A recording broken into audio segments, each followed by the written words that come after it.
Hi, I'll continue with paragraph 86 of the chapter on fingering in Bach's Versuch über die wahre Art, das Klavier zu spielen.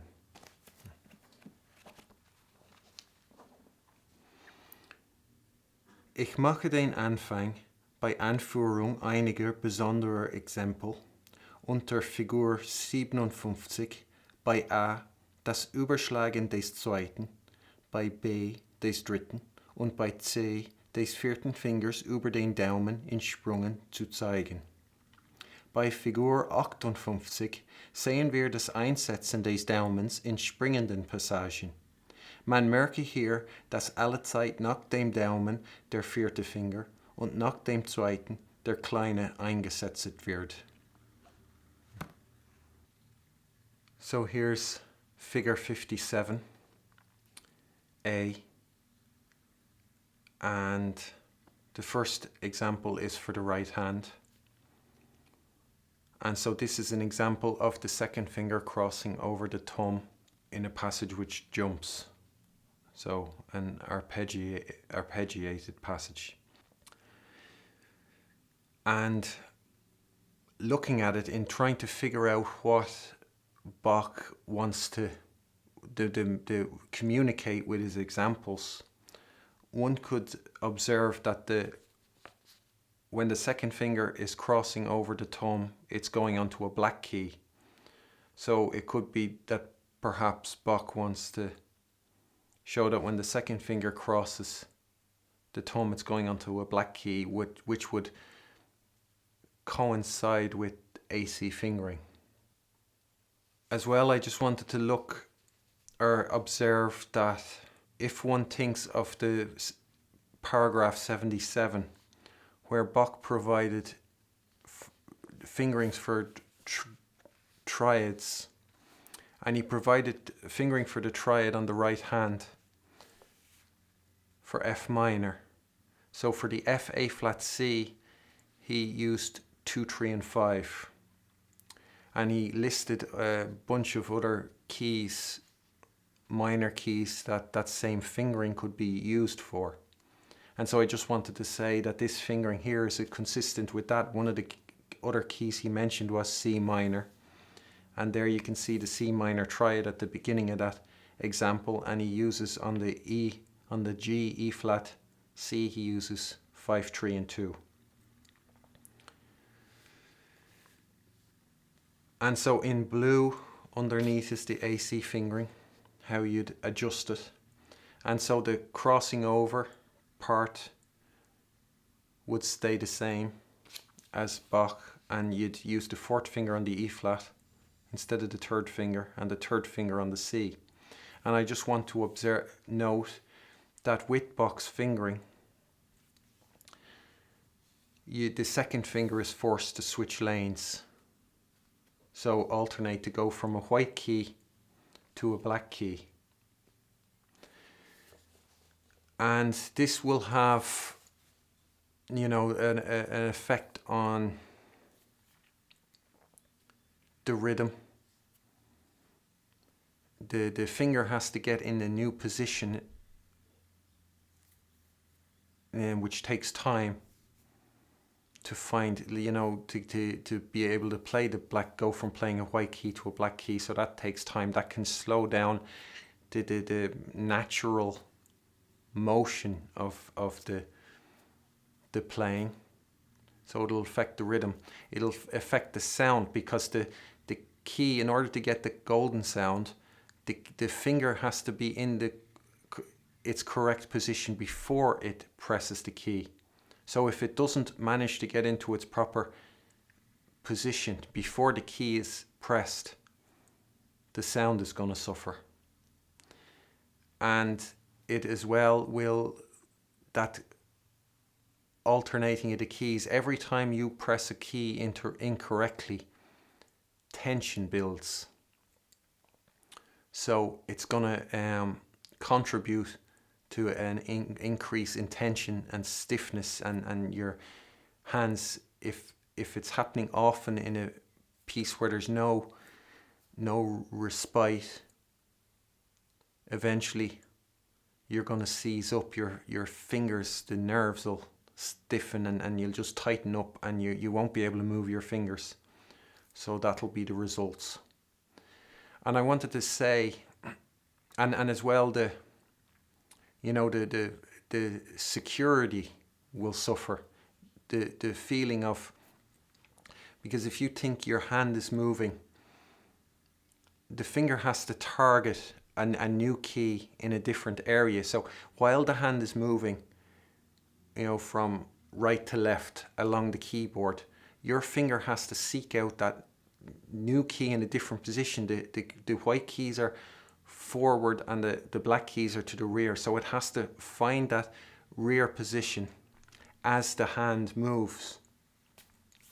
So the security is going to suffer. And I just wanted to say, give a kind of an example to think about in terms of the relevance of switching lanes. And if you imagine, you're a finger and you're sitting in a turret, right? And you're at the back of the piano looking up the piano along the keyboard, right? And so here's, straight ahead of you are all the white keys, and here are all the black keys. And so you're in a turret taking aim, and as you move as being part of the hand this way along the keys, and if it's fast, you're moving at speed along the keys, and you have to hit targets as they come towards you, being that finger in the turret. And so if you're switching lanes, if the first target is here, you already have the turret locked in on the target. So all you have to do is press the fire button when that target comes along. But if the next target is here, you have to move the target and then center in on the target before you can press the fire button. And then if the next target is here, you have to go back again, find the target and hit. Whereas if you don't have to switch lanes and you're in that turret, you can leave the turret facing the way it is, and you just have to press fire as the targets come. And so if you've played video games or anything like that, you'll know that the success rate is much greater when you can keep the turret steady and just fire as the targets arrive, than if you always have to switch. And so that's what switching lanes is like for the finger. You're constantly have to hone in on new targets, switching, instead of already having it where it needs to be and just hitting the fire button at that moment. You still have to hit the fire button at the precise moment when you're switching lanes, but you also have to center the target anew, and so you can easily overshoot or undershoot. There's a huge difference in terms of what you have to do to be successful.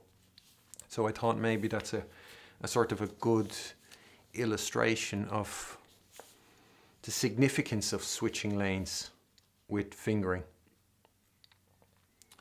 So here's the example, demonstration.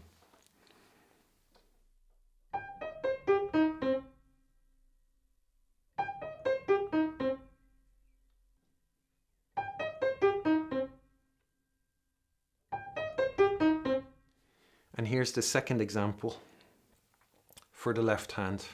There's a few things I want to say about it. First of all, I'll say you can see again that the second finger is crossing over the thumb, and that it is crossing over onto a black key. So perhaps that is what Bach wants to communicate with these examples. For now, that's what we have. And if you think of this example in terms of distance, I just want to, in this example, Bach is inconsistent. There's an inconsistency there. And while it's not in the actual fingering, and I'll explain this now, he is inconsistent. He does contradict himself, or he breaks his own, not rules, but only guidelines or his own advice in order to come up with this fingering. And so if you think in terms of distance, if you think this C and E flat, the distance between the C and E flat, there's the two white notes, C and D, coming before you get to the black key, the E flat. And if you think in paragraph 77, again in paragraph 77, Bach provided for the left hand a fingering for the D major for the left hand. So for the D, F sharp and G, the fingering he provided was 5, 3 and 2. And if you think a distance for that D major triad, if you think of the number of white notes that come before the F sharp, there's 3. There's the D, E and F in the D major triad coming before the F sharp. Whereas with the C minor triad, there were 2 notes, the C and D coming before the E flat. So the distance between the first and the second note of the D major triad is greater than the distance between the first and second note of the C minor triad. So that would explain the distance why he chooses 4 here instead of 3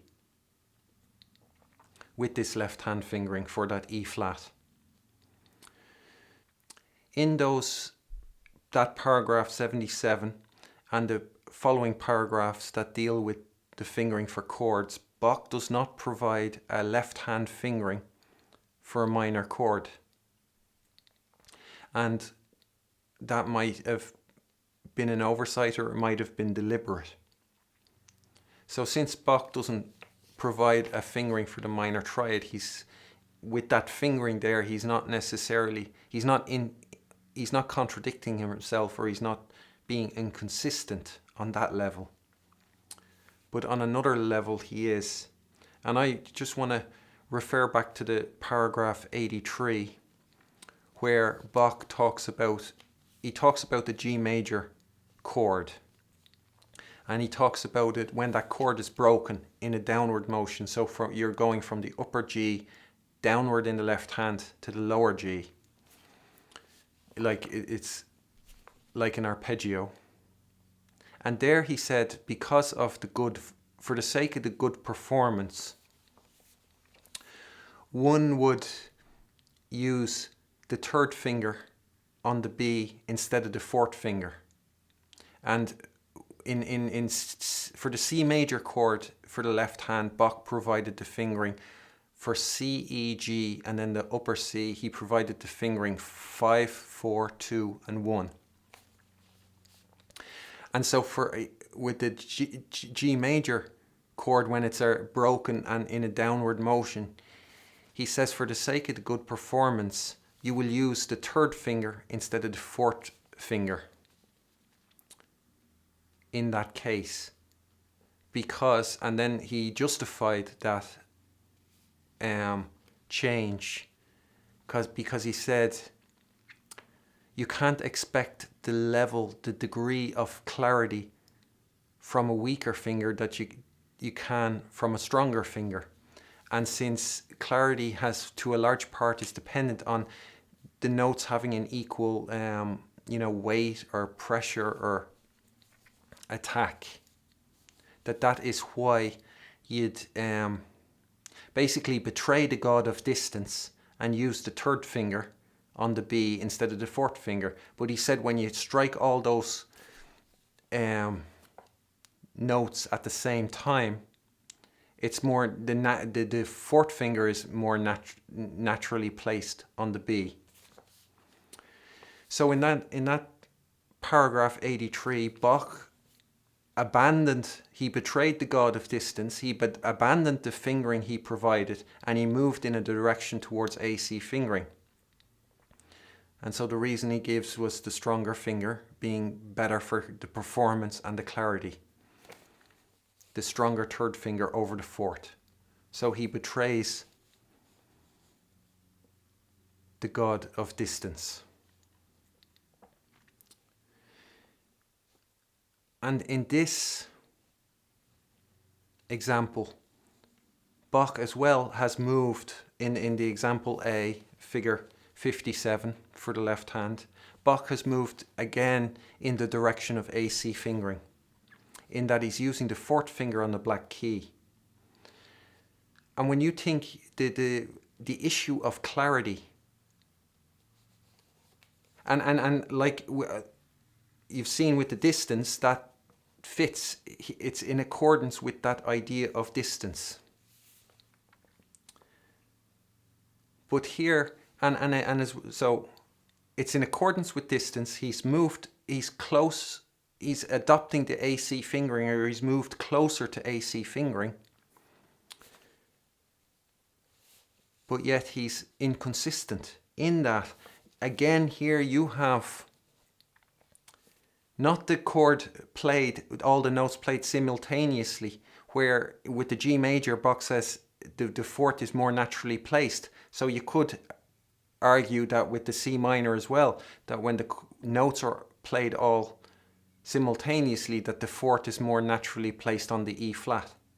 But since they're broken, that the clarity then becomes an issue. And Bach says you can expect better clarity from, you can't expect the same level of clarity from a weaker finger than you can from a stronger finger. So that would suggest that, given the fact that the chord is broken, that Bach should really be putting the third finger on the E flat instead of the fourth finger. And again break that rule of distance, just like he did with the G major chord. But he doesn't. He breaks that idea that the strong finger helps clarity, which I said as well in dealing with that paragraph, that the AC fingering, or I don't agree with that. I say it's the finger doing the job it can do best that is essential for clarity, and not the strength of the finger. That while there are strong and weak fingers, that does not play a role in clarity. It's a misconception to think it does. So Bach chose, when clarity is this of the same importance, Bach chose a weaker finger. Even though to use the third finger would have meant breaking or betraying the god of distance, which he does in the cases G major. So he's no stranger to betraying that god. So he could have done that here. And as well, so hold on, I can read. So I can read that sentence from the 83rd paragraph. Besonders findet man zuweilen bei gewissen von oben heruntergebrochenen Akkorden den dritten Finger bequemer als den vierten, ungeachtet dieser letztere natürlicher bei denselben Akkorden, wann sie auf einmal angeschlagen werden, eingesetzt wird. Wegen des guten Vortrags kann man oft von einem schwächeren Finger den Grad der Deutlichkeit nicht erwarten, welchen man von einem stärkeren gar leicht erhält, weil die Deutlichkeit überhaupt durch einen gleichen Druck vornehmlich mit hervorgebracht wird. So, that would be the basis on which Bach would betray the god of distance in the left hand for the C minor arpeggio rising. And something else Bach wrote in paragraph 77 with the triads at the end of the paragraph. He says, Besonders hat bei diesen Moll- und Dur-Tonarten, wenn deren Tertie auf einen halben Ton fällt, der dritte Finger wegen seiner Länge mehr Bequemlichkeit hierauf gesetzt zu werden als der vierte. So aside from Bach saying how the stronger finger is better for clarity, he also says the third finger can be, because of its length, is more comfortably placed on a black key. So in order to move closer to the AC fingering, those are two principles he's betrayed in order to do that. And there is the inconsistency in this fingering.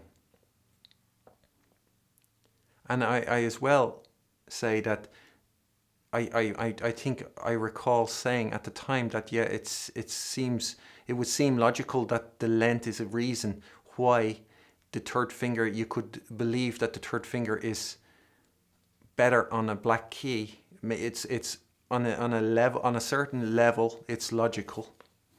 It makes logical sense, but that is not the case. It's kind of a ironic or a paradox or whatever, that the longest finger is not best able to play the keys furthest away, but that it's better able to play a white key. And these examples that Bach gives, they are for eternity. You know, it's not like Bach has to make a final decision on the fingerings he chooses for these examples, because it's not like when you play privately, you might play that arpeggio in a piece. One week you'll use the fourth finger, and the next week you'll use the third finger, and it doesn't matter because nobody besides you knew you used the third finger in the week before. You don't have to stand by it. It's not important. But when you're making a final decision that's recorded permanently, that's going to be looked at in 2022, you have to decide on a final fingering you're happy with. And at the end of the day, because and the proof is in the fact that God does betray these false gods, is that at the end of the day, Bach he doesn't neglect his instinct when choosing these fingerings. So he ignored that good advice that he provided. He betrayed it in order to give you a fingering that has moved closer to AC fingering.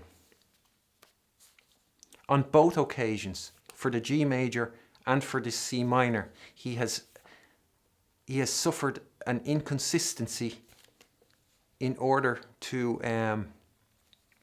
approach the AC fingering. So I would put two of them forward as evidence to support the claims on which the AC fingering has been built, that the fourth finger is best able to play a black key, as can be seen here in Bach's fingering, the fingering he decided on, the fingering he suffered inconsistencies, he ignored his own advice in order to put that fourth finger on that E flat.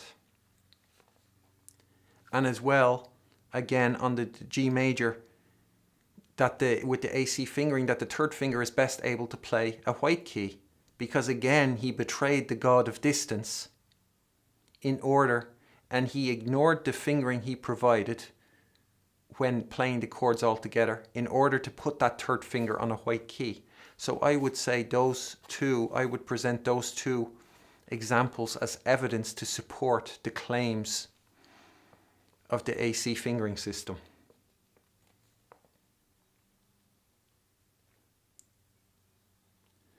And so here's the left hand example, and with the AC fingering, basically it's AC fingering except for that second finger on the G. With the AC fingering you'd use the third finger on the G. And as well I'd say, point out that Bach is forcing the second finger to switch lanes, whereas the AC fingering doesn't have any finger switching lanes.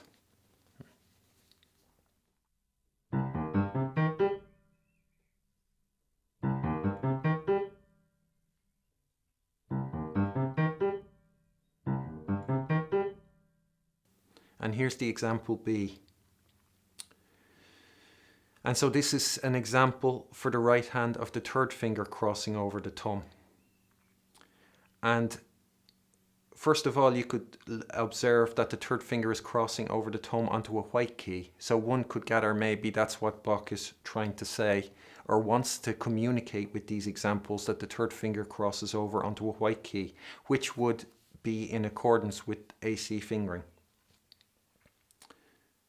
However, there's also then the C sharp following that E played by the third finger. And because Bach crossed over with the third finger, it means he has that second finger free to play the C sharp, which means he doesn't have to play the C sharp with the thumb. So the message that Bach wants to communicate with these examples could be that you decide, depending on how it continues, the continuation, that decides what finger you cross over the thumb. So because it ends on C sharp, and you don't want the thumb on the C sharp, Bach crosses over with the third finger. And you can see as well on the B flat that Bach is keeping the thumb away from the black key. So he's using the second finger on the B flat.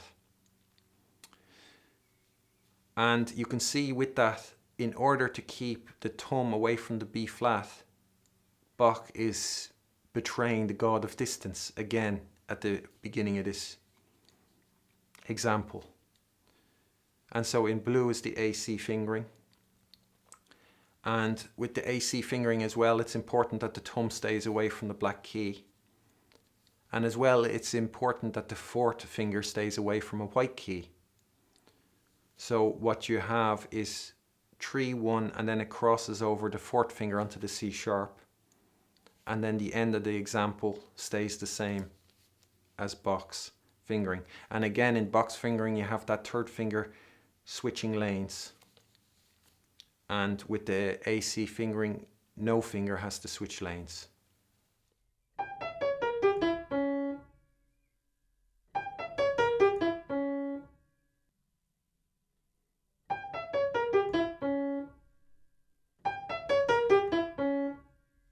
The next example for the left hand, you can see that fingering at the start with the E major triad, that is consistent with the fingering Bach provided for the D major triad. And you can see the distance, the 3 notes before the G sharp, the E, F and G, the 3 white notes, that you could gather that for Bach that is a distance too great for 5 and 4, so he uses the third finger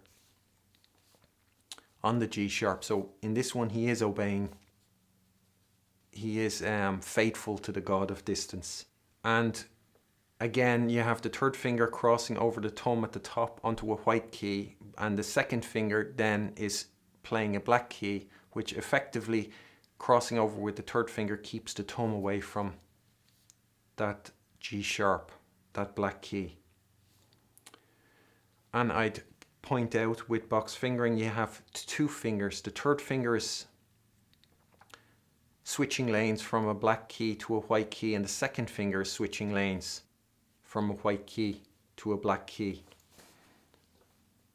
So you have the second finger in its turret, and it hits this target, and then it has to switch and hit this target, while the third finger is first of all has to hit this target, and then it has to move. So they're, they're crisscrossing, and all that has to happen in that, depending on the speed that arpeggio has to be played. Whereas with the AC fingering, no finger, using the 4 on the G sharp and the 3 on the B, no finger has to switch lanes.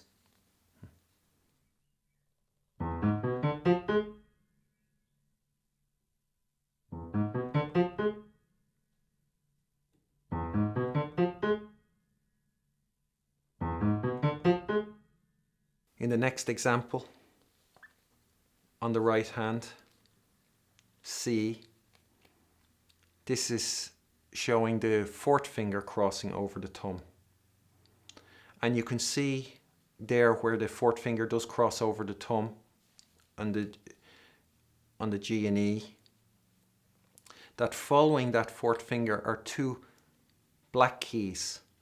And so crossing the fourth finger over the thumb, you have the third finger and the second finger available to play those two black keys, meaning you can keep the thumb away from the black key.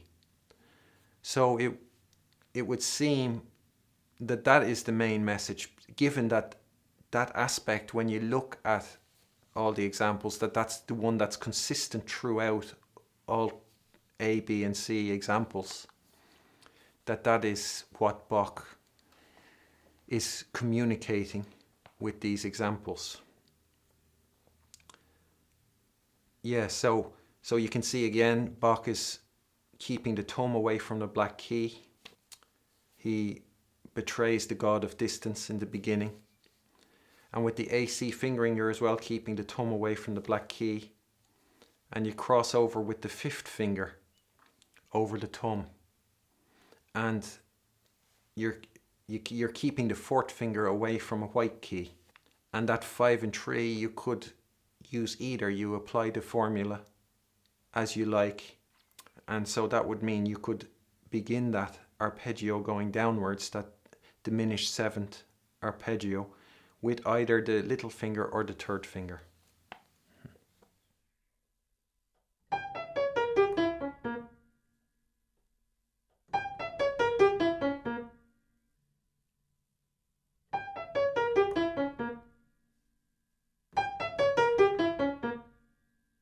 And here's the last example of 57C for the left hand.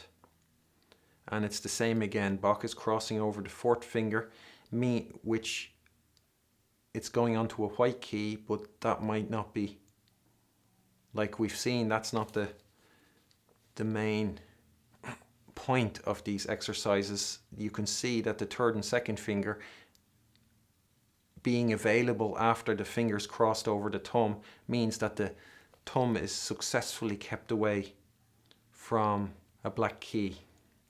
And so with the AC fingering goes the same. It's keeping the thumb away from the black key and the fourth finger away from a white key. And I'll just say with that right hand example for C, that if you if somebody was holding distance as their one true God, what you would get there, what fingering you'd get there is 5, 3, 2 and 1 on the E, or the G, E, C sharp and A sharp. So you'd end up with the thumb on a black key. And so it could be that those people that Bach was giving out about in paragraph 84, who had their students put their thumb on black keys without any sort of order or sense to it, it's possible that they were obeying. They pledged their allegiance, or they were devout worshippers of the god of distance. And so if one did hold distance as their one true God, that's what the fingering they'd end up with, and the fingering they'd end up having their students use. And you can see that, like you can imagine that when you do use the thumb and second finger on those black keys, that the hand is forward on, instead of being back, it's forward, and it's in the wrong position to be able to access other keys, which will cause stoppages in your playing. If stoppage is a word, I'm not sure.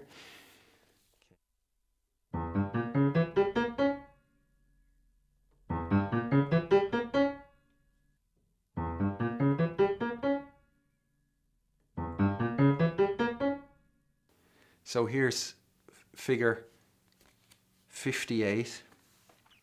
And so the first example for the right hand, and Bach is saying to notice the use of the thumb, and as well that the fourth finger follows the thumb, so you can see that here.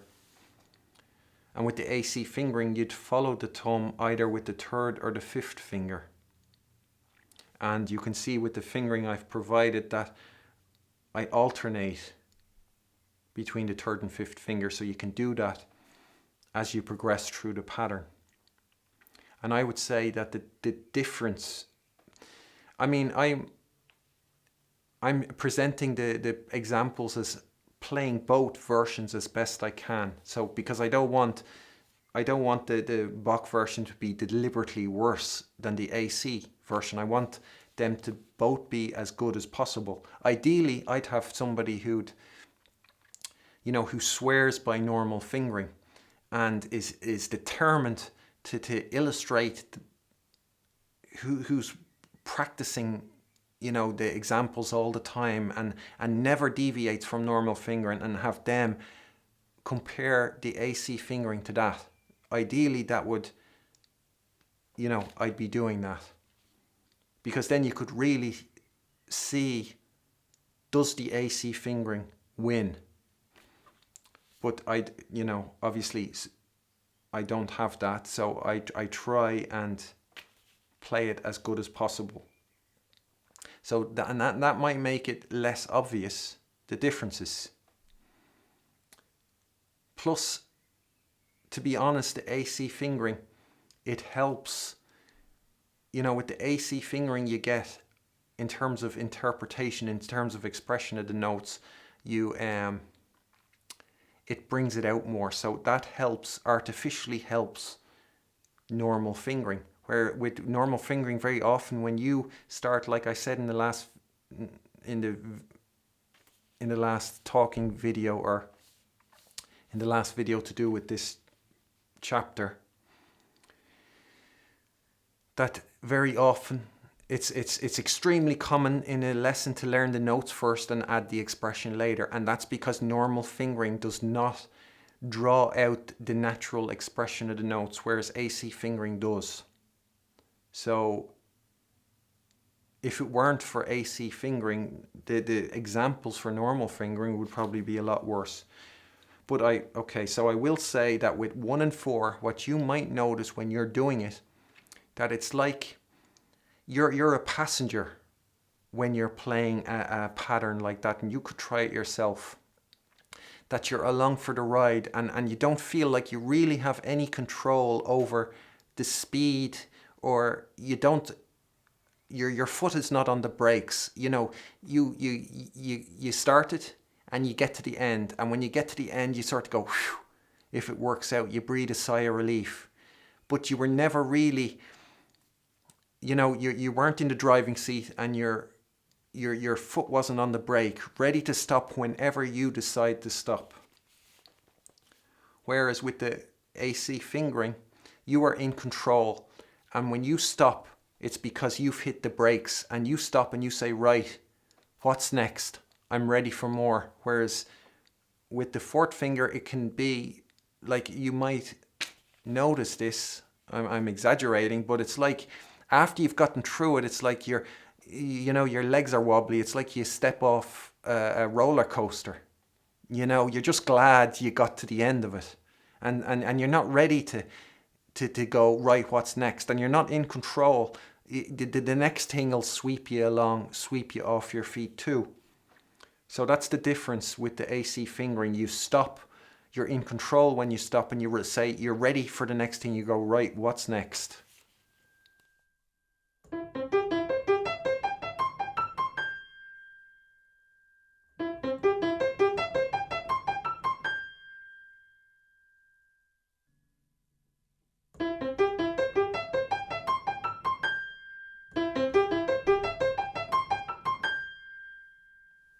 And here's for the left hand, and it's the same again. And again with the AC, Bach is following, as he had said, one does. He follows the thumb with the fourth finger, and with the AC fingering, you're following it with the third or fifth finger. when they're all white notes. And you can see there again that I'm alternating between the third and the fifth finger for those notes that aren't being played by the thumb.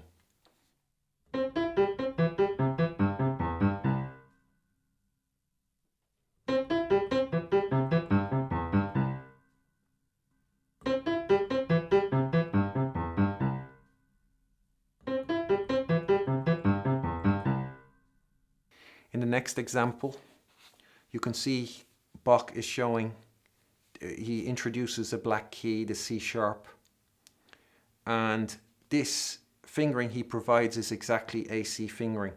And just as it is here, you would, when it's one black note in the triad, you would follow the second finger with the fifth, just as Bach says one does. So what Bach says there coincides with AC fingering, or is the same as AC fingering when there's the presence of a black key.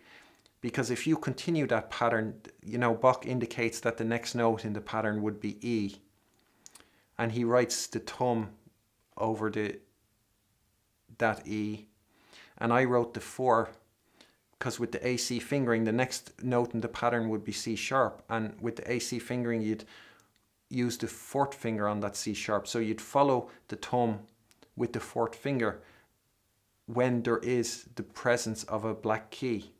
And as Bach has said, the fourth finger would follow the thumb here too, so that's in complete agreement with AC fingering.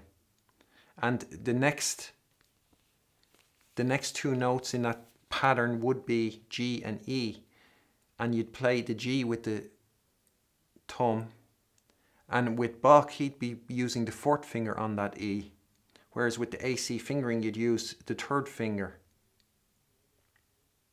on the E.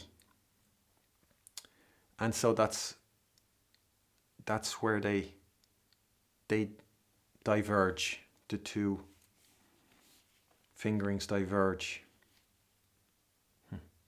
And again, using the fourth finger on the E, you're forcing the fourth finger to switch lanes.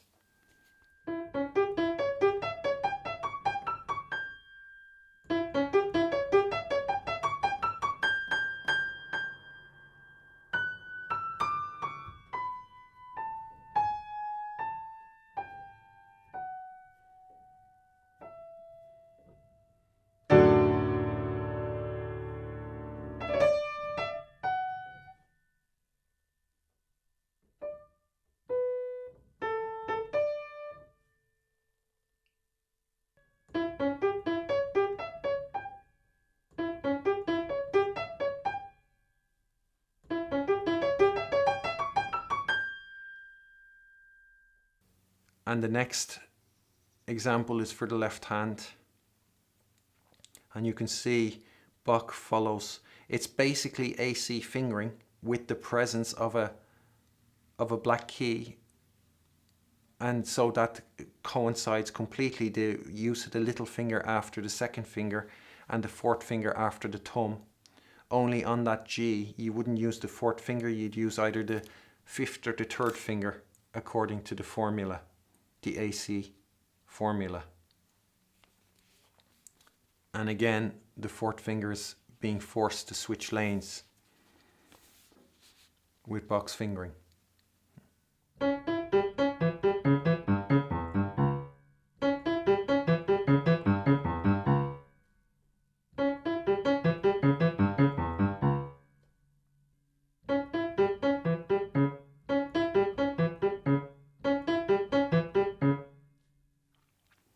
Eine der nötigsten Freiheiten in der Applikatur ist das Auslassen gewisser Finger wegen der Folge. Die unter Figur 59 befindlichen Exempel zeigen dieses deutlich, unter welchen das mit ein Sternchen auf Tab 3 bezeichnete beweiset, dass dieses Auslassen natürlicher sei als die bei 2 Sternchen befindlichen Spannungen. In den Bässen kommt diese Notwendigkeit besonders oft vor. Die natürliche Biegsamkeit des Daumens macht das bei Nummer 1 befindliche Exempel, allwo 3 Finger ausgelassen werden, bequemer als das bei Nummer 2, wo nur 2 Finger wegbleiben. So, I just want to say what Bach says about what Bach says at the beginning of that paragraph, where he says one of the most necessary freedoms in fingering is the leaving out or the skipping of the omittance of fingers because of the sequence. And I want to say that in all my experience with, the educational system or whatever you'd call it, that mainstream education stuff, I have never heard anybody. Bach is the only person I have heard saying that.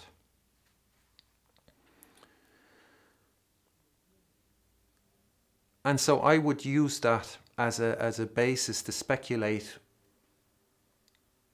on what Bach's reaction would be to the AC fingering. If he'd have been watching that video where I introduced AC fingering, or where I was going through the scales, and if he had seen the way AC fingering skips fingers,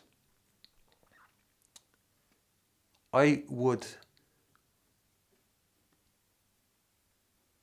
am willing to kind of bet or that Bach would sit up immediately and take interest. That as soon as he saw that with the AC fingering, skipping fingers in order to play the passages, he would immediately thought of that. Hold on. Skipping fingers is one of the most necessary freedoms in fingering. And here is the AC fingering taking that to a whole new level. So I would dare to suggest that Bach would be immediately interested in the AC fingering as soon as he heard that. And let's say you brought the AC fingering to your professor, or were showing somebody in the educational establishment from which I have never heard that what Bach says. And you could say, or I haven't heard it on YouTube, I haven't heard it anywhere. And you could say that the people who say about playing a trill, if you play it with the second and fourth finger, that's it, but it's not. Because that is an isolated kind of a gimmick or idea. It's an item on that list, a shopping list as I called it, of the people in the cage who compile this list but are groping around in the dark otherwise without it, unless that exact same thing. So that idea exists in isolation. It's not connected to the bigger picture of fingering. So if you brought that to your professor and they sniggered or they scoffed at it or turned their nose up at it and say this is just some nobody on YouTube talking about it, they'd be doing that, but Bach would be sitting up and taking an interest. And it would be that insight that Bach possesses that would have made him recognize right away what it is he's looking at. Whereas the professors, through their lack of insight, will have them dismiss it or turn their nose up at it or smirk at the ridiculousness of it. So, yeah. So here's figure 59. And so Bach says because of the sequence, skipping the fingers is the most necessary. doesn't even say it is a freedom that one takes. He calls it one of the most necessary freedoms. And so you can see the first element in the sequence of significance is that octave leap at the start. So that means, given that stretch, that Bach uses the thumb and the little finger as the only fingers he can use in that stretch of an octave. And so he follows with the fourth and the third finger, and then he skips the second finger and goes straight to the thumb to play that B. And then he crosses over the second finger, over the thumb, to play the A sharp. And so what you have is Bach is skipping fingers in order to play that B with the thumb, and in order to keep, like if somebody there, if their one true God was the beautiful mind logic, they would finger those first 6 notes, or they'd have their students play it with the fingers 5, 4, 3, 2 and 1, ending up with the thumb on the A sharp. But because Bach has this higher God of keeping the thumb from the black keys, he comes up with that innovation of skipping fingers in the sequence in order to facilitate that higher God of keeping the thumb away from the black key has given him a superior logic to those who hold the beautiful mind logic as the one true God. And you could imagine those people in paragraph 84 that Bach was giving out about, that maybe the God of distance isn't their one true God, that maybe the beautiful mind logic is their one true God, and that's why they've come to the conclusion that the thumb can be placed on black keys as you like, and consider that superior and more sophisticated logic, that beautiful mind, because the numbers go 1, 2, 3, 4 and 5, so too do the fingers. So they could hold beautiful mind logic as their one true God. And that's why, and that's why they come up with using the thumb on the black key. So Bach ends with the second finger on the A sharp. And then there's another leap which he plays with the fifth finger, because probably of the stretch, that normally he does want to keep the little finger away from a black key, but the stretch he'd feel will justify the exception to that here. And so he plays the G sharp and F sharp with 5 and 4, and then he skips the third and second finger in order to place the thumb on the E, and then crosses over with the third finger. And you can see there with those last 6 notes of the example that if Bach was holding again the beautiful mind logic as his one true God, he'd end up with his thumb on the C sharp. So, and as well, in reference to that paragraph 84, where Bach expresses his disbelief that even with the keys with the most accidentals, they still don't know where to put the thumb. And what I was saying about knowing where he's coming from, you can see that here, that this example is one of those keys with the most accidentals. And you can see, aside from that second E, the only white notes that occur in that sequence all are assigned the thumb. So you can see how foolproof it is, and how Bach would be in such disbelief that these people can't even get that right. And there's people today still who hold the beautiful mind logic as the one true God. And I would say that this beautiful mind logic, this is the lowest of the gods, that distance is above, that this is the lowest common denominator. That if even you're not aware, because there'll be teachers who have nothing to say about fingering. And they don't even, this is the God you can be obeying without even realizing you're obeying any God. This is the equivalent of putting the shapes in the holes, kindergarten stuff. So this is so the beautiful mind logic is the lowest common denominator, and everybody who has zero insight will obey that God, will have that God, whether they're conscious of it or not.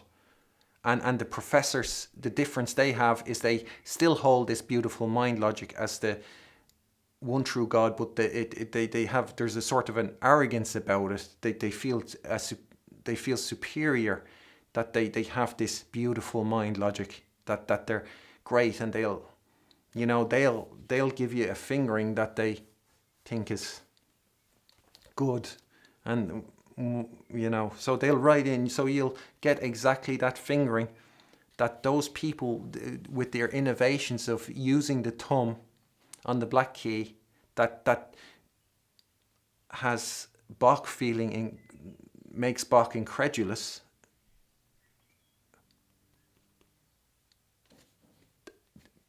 Teachers today will be writing in exactly that fingering, ending with the thumb on the black key, holding the beautiful mind logic as their one true God, and being that lowest common denominator. So with the AC fingering, you can see the AC fingering is as well skipping fingers depending on the sequence. And so instead of skipping the second finger for that D sharp and C sharp, the AC fingering skips the third finger and plays the C sharp with the second finger. And with the leap, that leap doesn't matter for, like I said, distance is not, the AC fingering does not consider distance the one true God. So that distance is doesn't matter. You'll make a leap to play the fourth finger on the G sharp. And so instead of skipping the third and second finger as Bach does to get the thumb on the E, with the AC fingering you're skipping the third finger to get the thumb on the E. And again you skip the third finger when you're playing the D sharp and C. So, and here's the demonstration.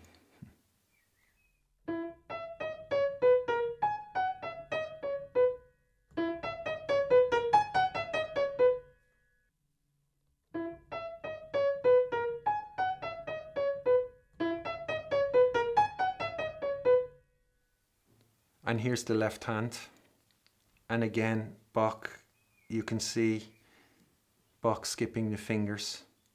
You can see every time there's a white key aside from that second B that's played with the little finger, he uses the thumb. And you can see again in the same way, Bach skips the fingers in the same way, and so does the AC fingering.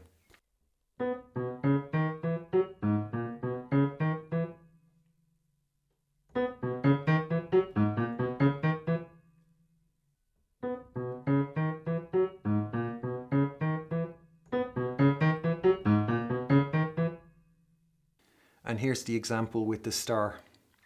And so Bach provides two versions, two ways to skip fingers in order to play that sequence. And so the one directly above the notes, he skips the fourth finger. He goes straight from the fifth to the third finger. So he arrives with the thumb on the B sharp. And in the other version, the fingering above that, he skips the second finger and goes from the third finger straight to the thumb from the C sharp to the B sharp.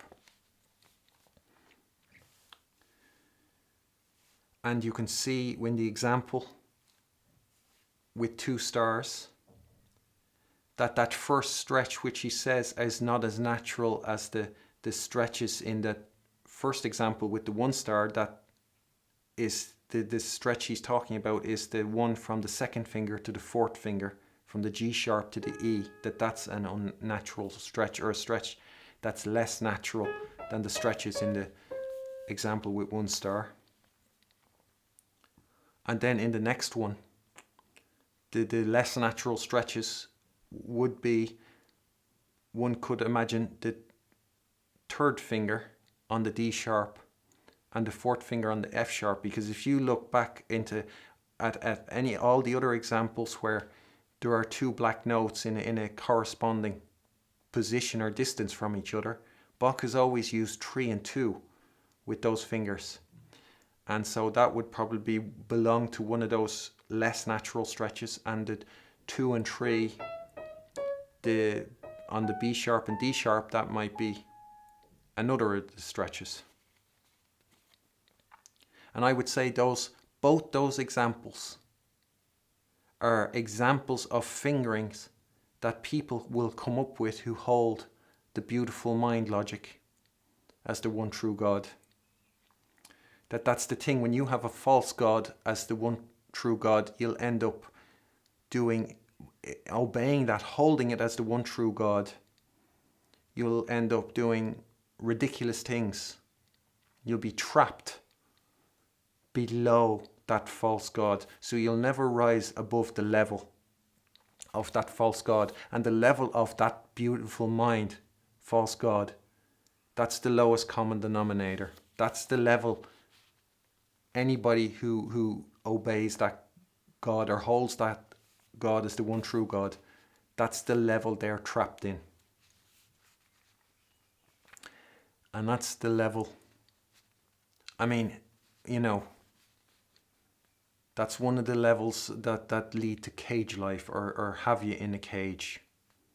And as long as you hold that false God as the one true God, you will never rise above it. It'll never allow you out of that cage. And your students, you're damning your students to imprisonment in that cage when you prescribe that beautiful mind logic onto them. And if you look at that example with the 1 star, if you cross out those 2 trees, Bach provided 2 examples, and I would say present this as backup to my claim that the AC fingering is unique. And here Bach is basing his fingers on 2 principles that coincide with the principles on which the AC fingering is built. One is that the thumb is kept away from the black key. As you can see, it's done here with the G sharp. Bach uses the 2nd finger on the G sharp. And the other is that you skip fingers depending on the sequence. And skipping fingers is being one of the most necessary freedoms one can have that one has in fingering. So those are 2 principles on which are the same for both Bach and the AC fingering. And still the AC fingering comes up with even though Bach provided 2 versions using the same principles, still the AC fingering proves unique, and it comes up with the 3rd version that Bach didn't think of. And so if you cross out those 2 trees of those 2 versions, what you end up with is the AC fingering. So, yeah, and then following on, you'd use the 4th finger instead of the 3rd, and then the 2nd finger I find is more comfortable and more secure, and more you're sort of a masterful kind of execution of that sequence, in my opinion, or in my experience. And you can try that for yourself and see, because at the end of the day, you are the authority.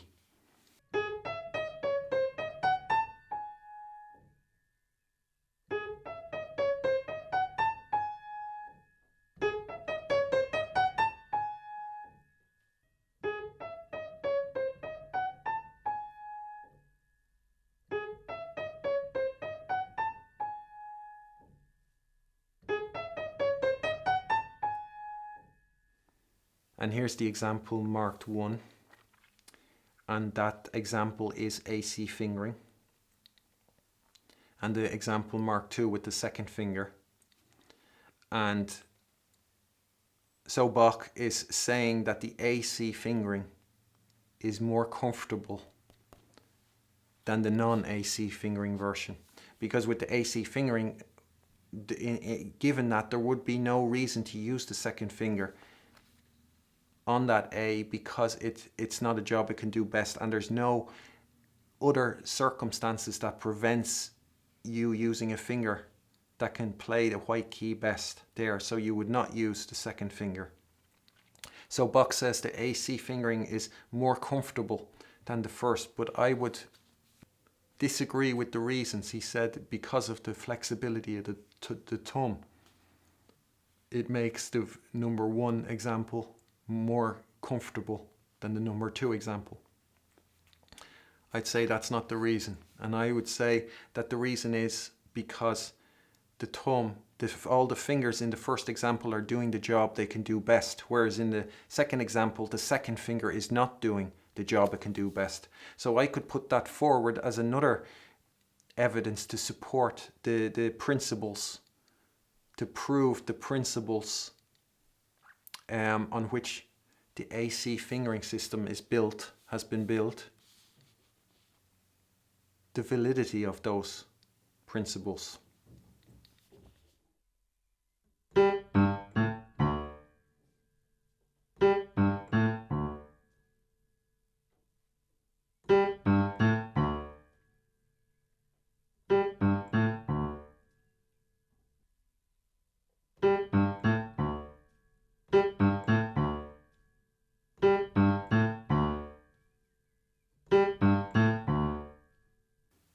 Wenn in den Probestücken 2 Ziffern nebeneinander über eine Note vorkommen, so wird der eingesetzte Finger, welchen die erste Ziffer anweist, nicht eher aufgehoben, als bis der andere da ist, weil diese mit 2 Ziffern bezeichnete Note nur einmal angeschlagen werden darf. Es sei denn, dass eine darüber befindliche Manier diese Note mehr als einmal zum Gehör bringt. Die Folge sowohl Tab 3 Figur 60a als die Ausübung einiger Manieren machen dieses Einsetzen zweier Finger hintereinander oft nötig. Dann und wann ist auch eine Aushaltung daran schuld. B. Die Biegsamkeit des Daumens ist zu diesem Ablösen vorzüglich geschickt. Da dieses Hilfsmittel sogar leicht nicht ist, geschickt zu gebrauchen, so hat es von Rechts wegen nur bei einer wenigstens etwas langen Note und im Falle der Not statt. Diese Vorsicht merke man bei allen außerordentlichen Hilfsmitteln, welche teils von Natur, teils wegen ihrer Seltenheit schwer sind und auch bleiben.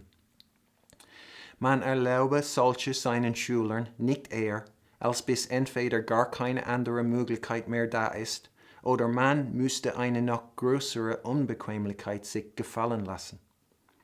Aus dieser Ursache braucht Couperin, so gründlich derselbe sonsten ist, zu oft und ohne Not dieses Ablösen eines schon eingesetzten Fingers.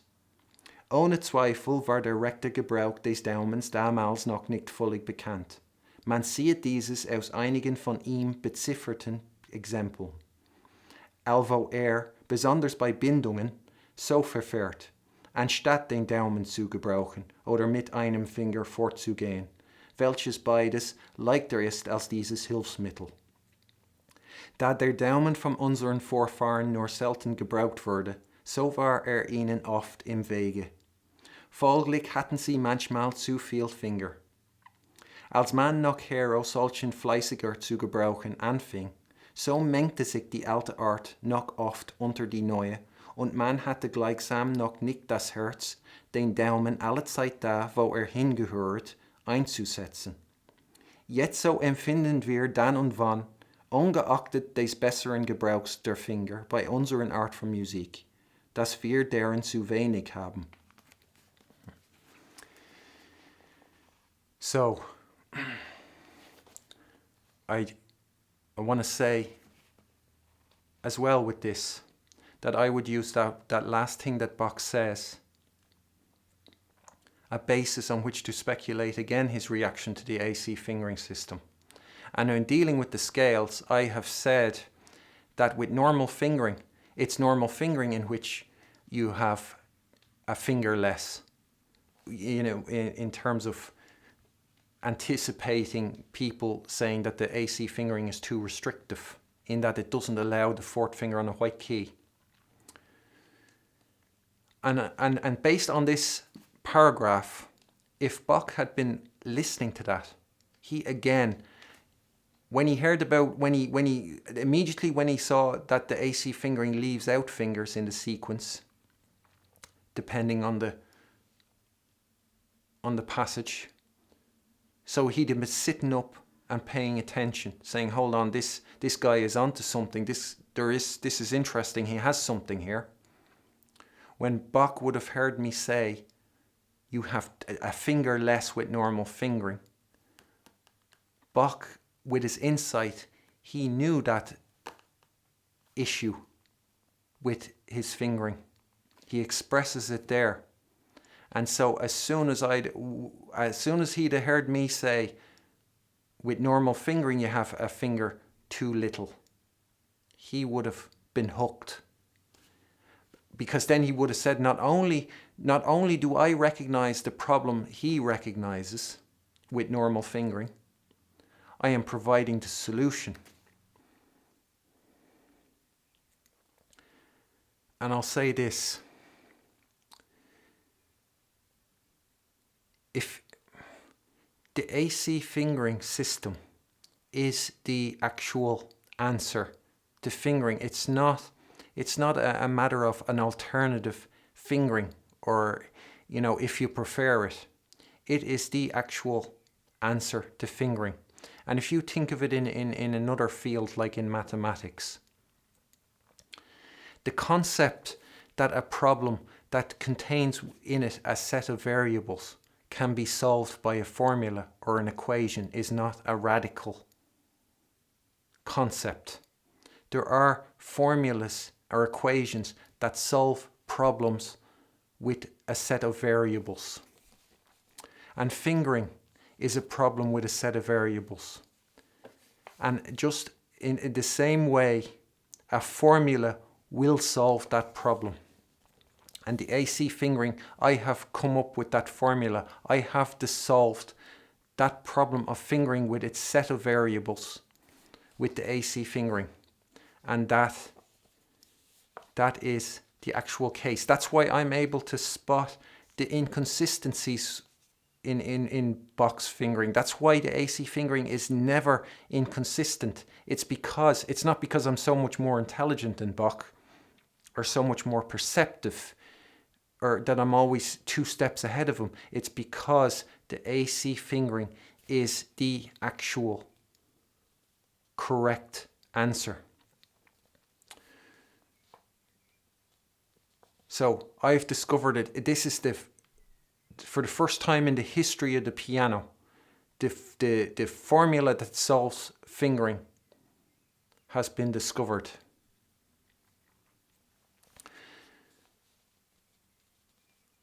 And I would say, and any professors, you know, Bach will be sitting up, he'll be hooked, he'll have recognized that I've come up with the solution for the problem that he saw was with normal fingering, or the fingering he is using, even though it was more advanced. And he saw the problem of the old fingering, and it makes sense. When you don't use the thumb, it'll feel like you have too many fingers.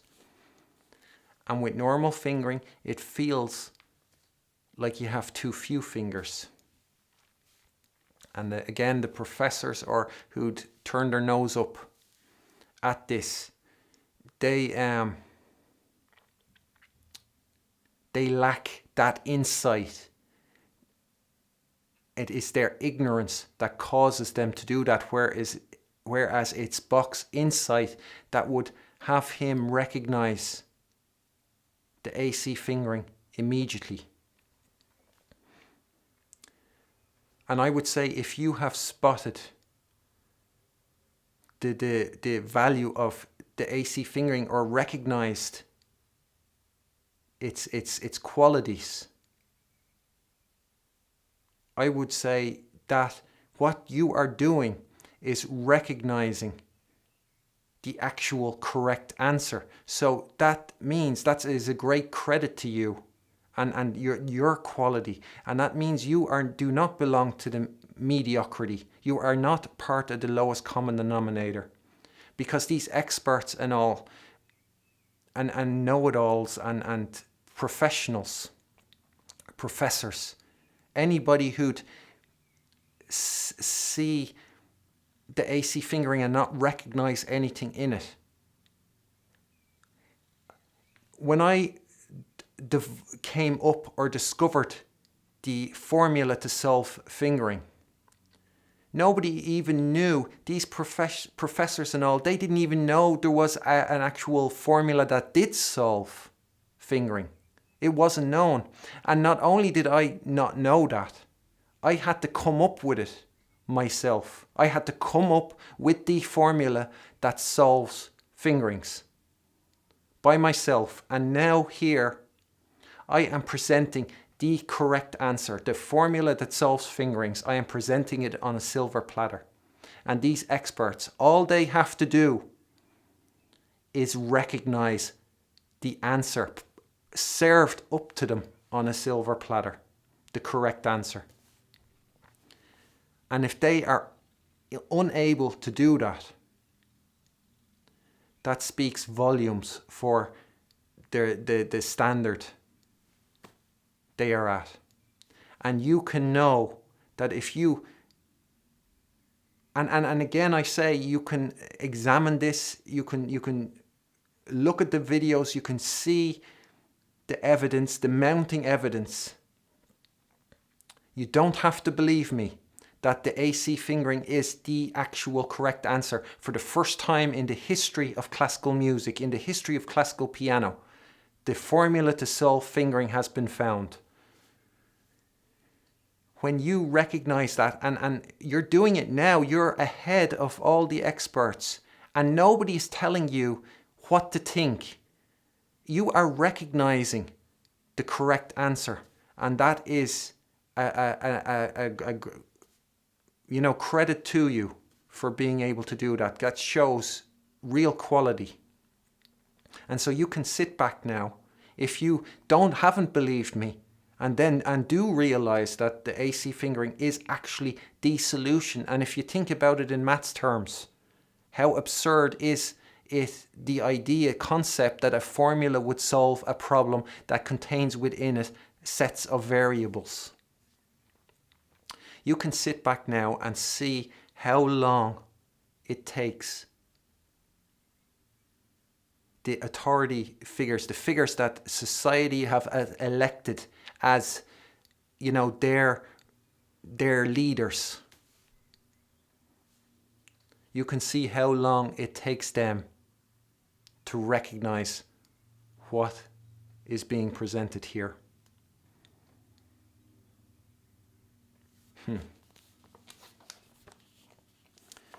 Yeah, so here's figure 60A.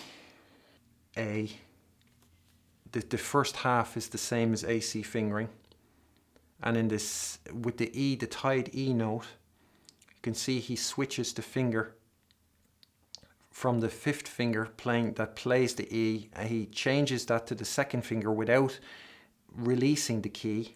And so he has the fingers to continue. And I would say that this tied note is very significant in the use of this aid, as Bach called it. Because a tied note, it has to be held its full length. In playing a tied note, to play a tied note properly is a physical experience. And you have to feel that downbeat of the next, for the pull in the pulse. You have to feel that downbeat before you can move on from that tied note. If you don't, you're not playing the music, you're just playing the notes. And so the tied note is key to the use of this aid. And I would say that when you switch that finger or replace the finger with another finger that can play the key best, that switching will happen faster, more natural, it will feel more secure than if you switch it with a finger that can't play that key best. So I would say if you're trying this with that E, if you switch it with the thumb instead of the second finger, you'll notice, you can try both and you'll notice that the thumb, it works better. It's a more fluid, faster, secure motion. And I would say in Couperin's defense that it could be that Couperin only substituted the fingers with a finger that can play the key best, that he had figured that out. And if he was doing that, that substituting will work easier, which would justify his extensive use of that like aid. Whereas Bach, you can see with his fingering, he hasn't quite figured it out. So from Bach's point of view, the fingering there he provides supports his point of view that it's a difficult, it's not all that easy, this technique of replacing, of switching the fingers on a key. And Bach will notice in those fingerings, sometimes he has the fingers that play the notes best, sometimes not. So Bach will probably notice that sometimes it works better than others, but won't. And it could be that Couperin had figured out just how it works best. Like he knew you could figure out a way with which it works best, and that would explain his. I mean, I don't discount, of course, what Bach says explains his extended use. The fact that he wasn't using the thumb there in all the places that one could use the thumb, that would as well explain his exaggerated use of that technique. But I just throw forward that possibility and that thing to know for yourself, that when you are using when replacing it with a finger that can play that key best, it's going to work out better for you than if you replace it with a finger that can't play that key best. Yeah, so underneath is the AC fingering.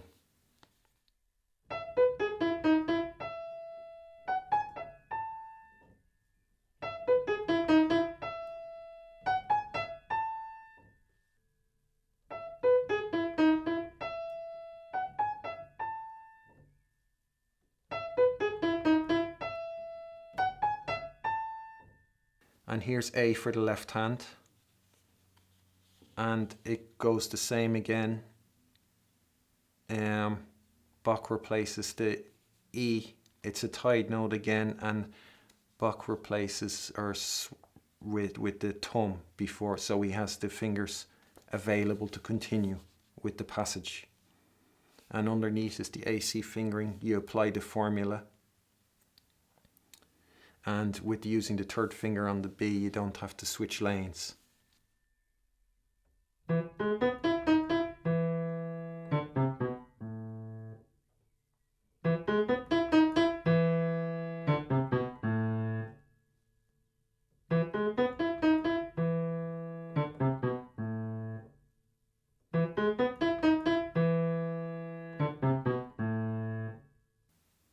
And here's B. And so here you can see, first of all, that the replacing technique again is on a tied note. That is no coincidence that Bach has that as his, in those examples, for every single example. And then you can see the note being held, how that influences the need for that technique. And you could imagine perhaps if those notes weren't written like that, but as notes to be played one after the other without being held, that he might have used the 4, 2 and 1 on the E flat, B flat and G, and then crossed over with the E flat, just as he did in that first example in the C minor arpeggio going down, where he crossed over the second finger over the thumb, that again he would have crossed over the second finger over the thumb onto that E flat, and then continued that way with the thumb on the C. But because of the held note, he has to resort, which has to be held its full length. Then he has to resort to that aid, as he calls it, the helping aid, the Hilfsmittel. And with the AC fingering, you use the fourth finger on the E flat. And you can see here how, given this situation and the necessity to hold the notes, that you are, while you're not compromising on that with the fourth finger on the fifth finger on the E flat affects the sound. It negatively affects the sound. You're not getting the golden sound. And so you'd use the fourth finger. And the golden sound is what you're producing, the golden sound, the instrument you're producing it on. You're not going to make an instrument sound, you know, anybody who's able to produce the golden sound, it's going to be produced on the instrument, but that doesn't necessarily, you know, the quality of the instrument is something separate to that.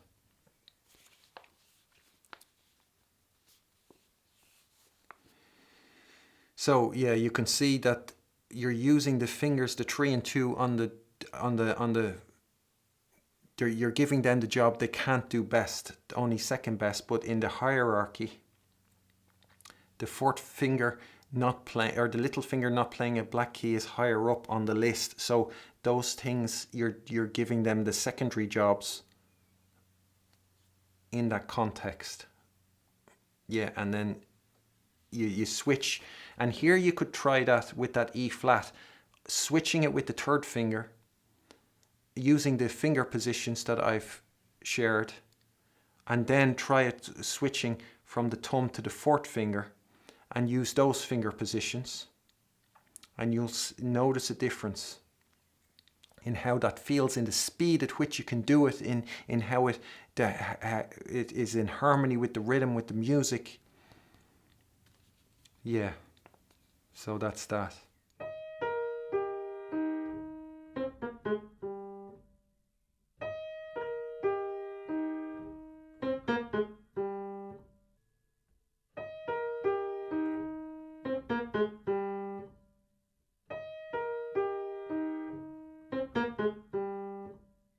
And the last example, it's the same again,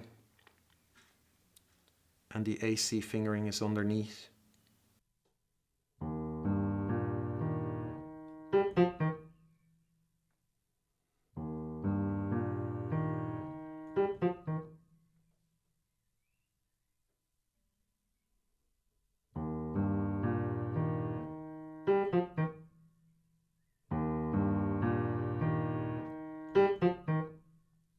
Yeah, so that's the end of me sticking my neck out like I have.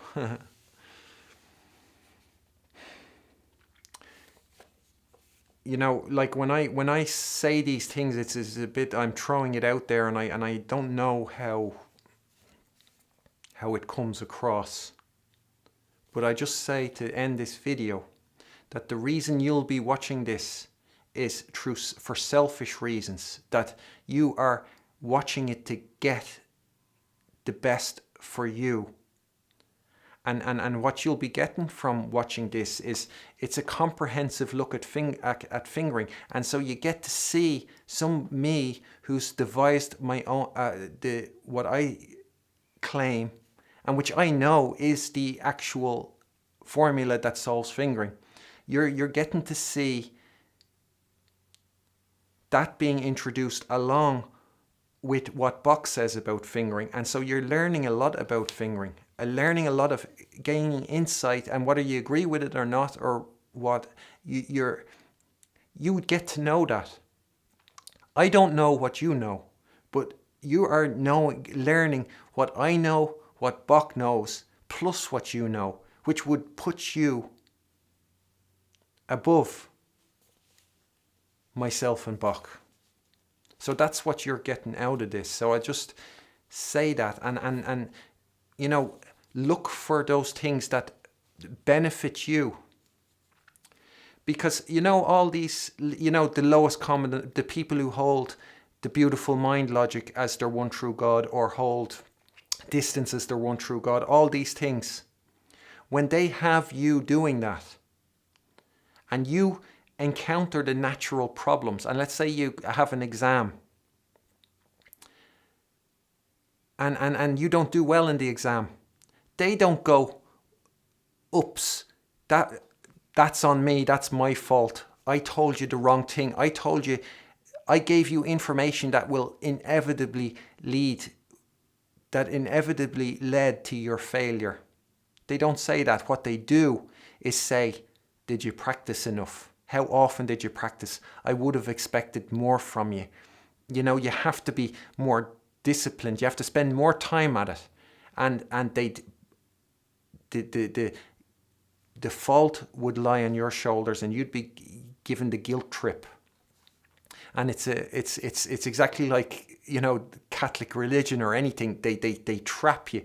They put the blame on you for things that are completely natural, unavoidable. And it's only natural if you're told things in your lesson where you don't feel any benefit, any positive results from. You are naturally not going to be interested in spending time doing that. So they always can get you with the, how much did you practice? So that you can feel guilty. And they'll continue saying that same thing, pushing the false God of beautiful mind logic onto the next people that come along, and they'll all have, this is something that, like a dark secret that people will have who've had a career of teaching behind them. What they will have noticed is that if they have been teaching for 30, 40 years, that all their students ended up having the same problems. And they'll keep that pattern they start to notice to themselves. That's why they change. When somebody is young and new, they don't see the repetition, they don't see of the patterns.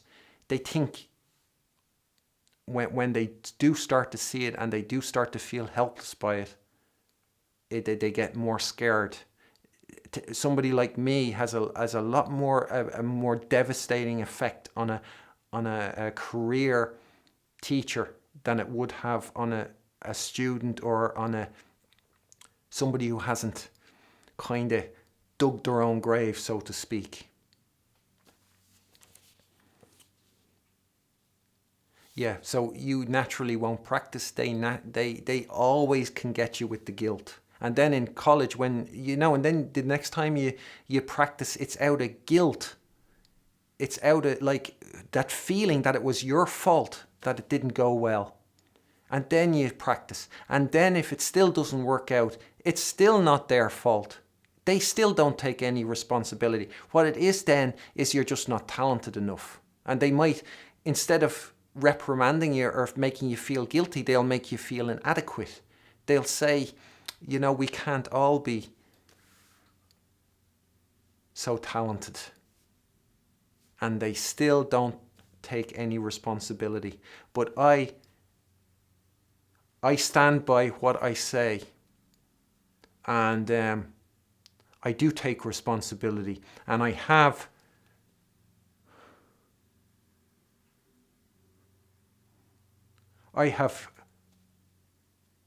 sought out the truth, and I haven't followed their path. And I'm giving you that truth so you can escape from the cage and you can enjoy piano. And maybe you'll be the army. These people, it's like a kid in a cinema. When they're looking at the screen, they're absorbed in the screen. And then they look left and right at them every so often because they need to remind themselves. They get so absorbed in the film, they need to remind themselves that they're still sort of safe in the herd, that they're still in the cinema, there's still people left and right of them because they've totally forgotten about it. And when these people, like these professionals, they grow up, that need to be in the herd doesn't leave them. It's just they assume, they're so smug about it, they don't need to check. So they sit there and then they say, and then they might look at the AC fingering, and they'll scoff at it or turn their nose up. And it's because they feel secure that left and right of them, Bach and Mozart and Chopin and all the people, the masses, the mediocrity, they're fully ensconced in the herd. And then they feel comfortable dismissing it. What they don't realize is that Bach, Mozart, Beethoven, they are all standing next to me. And I think it can be seen in what Bach was saying and in the way Bach is moving. It's like there's almost a dialogue. He is coming round to the AC fingering system. He's expressing those things that I have already expressed. He's confirming everything that I'm saying. He is standing beside me. He is not standing beside them. And they have no idea. And if you're following me, if you've seen this, you do not belong to the herd. It's like you'll be a Spartan. You'll be elite. You are it's like we're a pride of lions or something, and the herd,